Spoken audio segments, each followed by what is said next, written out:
So guys, in this session, I will talk about the best technical indicator that I have used over the years, right?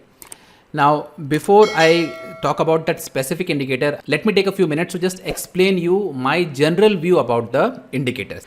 So if you know me, if you have been following me, you would know that I am not a very big believer in indicators. So I don't necessarily take a trade because let's say RSI is above 80, so I should take a short trade, or MACD, there is some kind of a crossover that is happening, then I should take a long trade.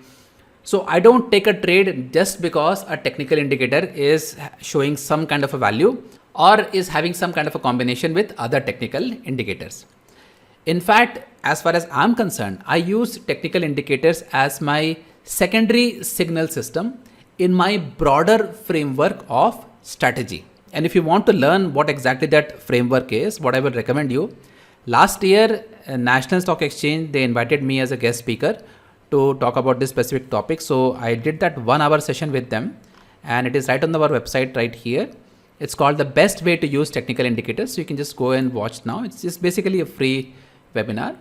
So here I have talked about how I use technical indicators in the broader context, right? And this is actually very important. I mean, I think if you watch this, you probably will get a very good sense of how to use technical indicators in your own trading journey. But anyway, let's come back to the topic of the video. So what is the best technical indicator that I have used in my life? So for that, I don't have to think much because the best technical indicator that I have used in my own trading journey is the moving average. Now, it might be sounding a little simplistic. Some of you might even argue that no, RSI is a better indicator, or MACD is a better indicator, or a combination of RSI or MACD is a better indicator, or Ichimoku cloud. I mean, there are hundreds of indicators out there, right? So I will not disagree with you. So if you believe that there is something better than moving average, that is your personal experience, and I will not disagree with you. If it is working for you, then keep using it, right? Because as I said, even though I am saying that moving average is the best indicator that I know, I will not blindly take a trade just because the moving average is telling me something, right? Because it's a secondary aspect for me. That is not the reason for me to take a trade, because the reason for me to take a trade is based on a strategy. All these indicators are doing for me they are just giving me an entry signal or an exit signal. That's all. So don't worry, I'm not disputing anything out there. I'm just sharing with you what has worked for me. And the reason moving average has worked out for me, I will tell you guys 3 very good reasons. Number 1 reason is that moving average is the easiest way to see whether a stock or an index is in a trend or not. Right? So the easiest visual way of finding out whether a stock is in a trend or not, just plot a moving average. It can be of 20 days, it can be of 50 days, it can be of 100 days. And you will see most of the stocks that are in a uptrend or a downtrend, they will honor one of these moving averages. So if a stock is in a trend, what will happen is the moving average will be inclined. And if the stock is not in a trend, then the moving average will be flat, right? Simple visual way to figure out whether a trend is existing in a stock or not. Now, do not underestimate this particular point, because as you guys know, trend is our friend, right? As a trader, we try to follow the trend rather than going against the trend. So if you are a trend follower, then you should definitely be looking at a moving average to figure out whether there is an uptrend or a downtrend in that particular stock. Now, the second piece of intelligence that I can find in moving average, a simple moving average, is that it gives me a correction of price and correction of time. Now let's try to understand the concept of correction of price and correction of time using one quick example, right? So this right here is a 1-year chart, the daily chart of AU Bank. And the red line that you're seeing here, this is the 200-day moving average, right? So this is a 200-day moving average. And as you can see that the 200-day moving average is pointing upwards, it means that AU Bank is in a uptrend. Now, the way AU Bank has performed is that it goes up, then it comes down, bounces off of the 200-day moving average, again goes back up, comes down, again gets the bounce, again it actually got 2 bounces from the 200-day moving average. So in a way, the 200-day moving average is acting as a support, right? So now let's understand the concept of correction of price and the correction of time, right? So let's say, for example, you want to buy AU Bank. What will be a good time to buy AU Bank? So if you, let's say you were thinking about buying AU Bank in the month of August, so you could have bought here, you could have bought here, you could have bought here, you could have bought here, you could have bought here.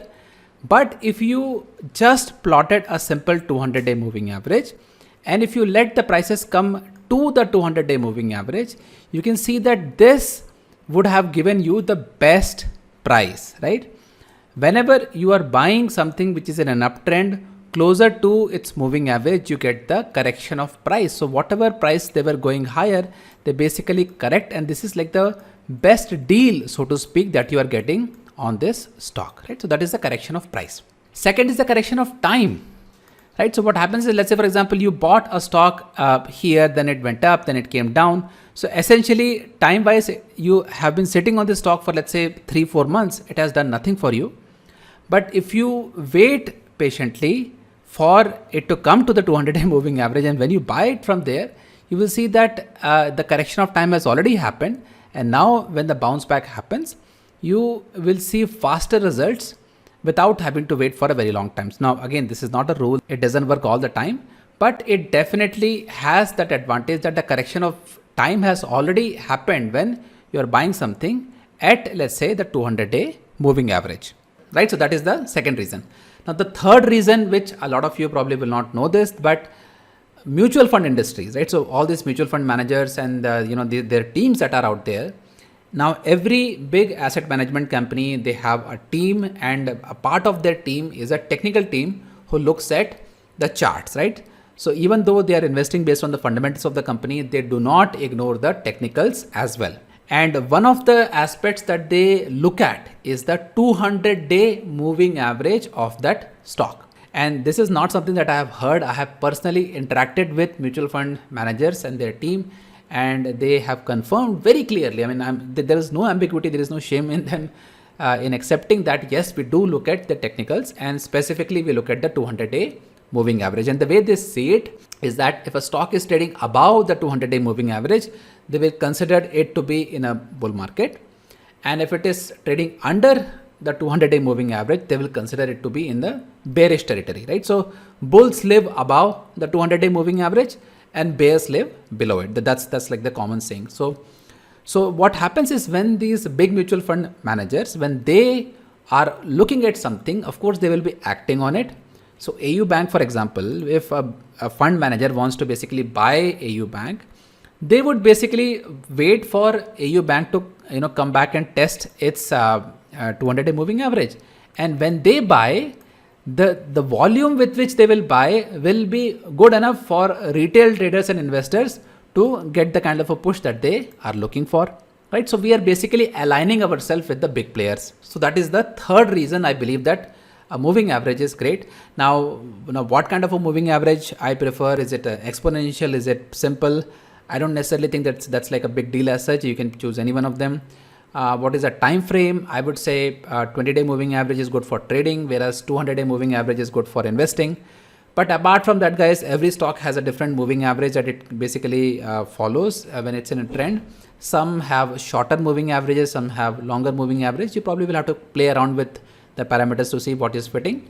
But the main thing that I wanted to convey here was that this is a very powerful and a simple indicator which has some intelligence built into it. So even though you may not find it extremely fancy, you will definitely benefit from it if you are trading from a long-term perspective, right? So the moving average will be helpful from a long-term perspective. Means you can take positional trades, you can even take swing trades based on that. But the one area where moving average will not work is in the case of intraday trading, right? So this is where a lot of people, when they use it, you are basically using a tool where it is not supposed to be used. And then if you complain about it, then it is not the fault of the moving average. It is basically your fault for deploying it at the wrong place. So let me take an example of a trade that I am in right now to demonstrate the importance of the moving average and also the importance of the time frame in which you are applying the moving average, right? So these are the different trades, but let me explain what kind of trades that I have taken on Nifty and Bank Nifty. So this is what we are seeing right now, and this is how the market has been behaving. And if you see, and this is like a 20-day moving average, 20-period moving average rather, and you can see that looking at the 20-period moving average on a 5-minute candle doesn't really help, right? I mean, it doesn't tell us a lot that what exactly should I do? Should I be buying? Should I be selling? what should be my positioning in this market based on the moving average on a 5-minute time frame. But if I switch the time frame to a bigger time frame, so in this case, let's say the 20-day moving average, I'm just going to delete these guys. Now things look much more clearer, right? So pay attention to what has happened up until now. So the market was in a very strong uptrend. Then from that uptrend, the market came down, and then it touched the 20-day moving average, not 20-period moving average. In this case, it's 20-day moving average. And then from the 20-day moving average, the market is moving back up, right? So this is the kind of setup that gives us the confidence that yes, I can take a long trade on the market. And this is basically what I did yesterday. So the yesterday's trade, that this is the one that I took yesterday. And of course, the others are from the perspective of expiry. But the point that I'm trying to make is that if you look at the moving average from a very shorter period time frame, you will not understand what to do with it, right? Sometimes you will be right, sometimes you will be wrong. But if you see it on a larger time frame, you will have much better clarity of what you need to do. So guys, that is what I wanted to share with you guys. This moving average, which has worked out very well for me, not just from the past few years, is basically for more than a decade now. So I hope that you will also explore this and include that in your analysis.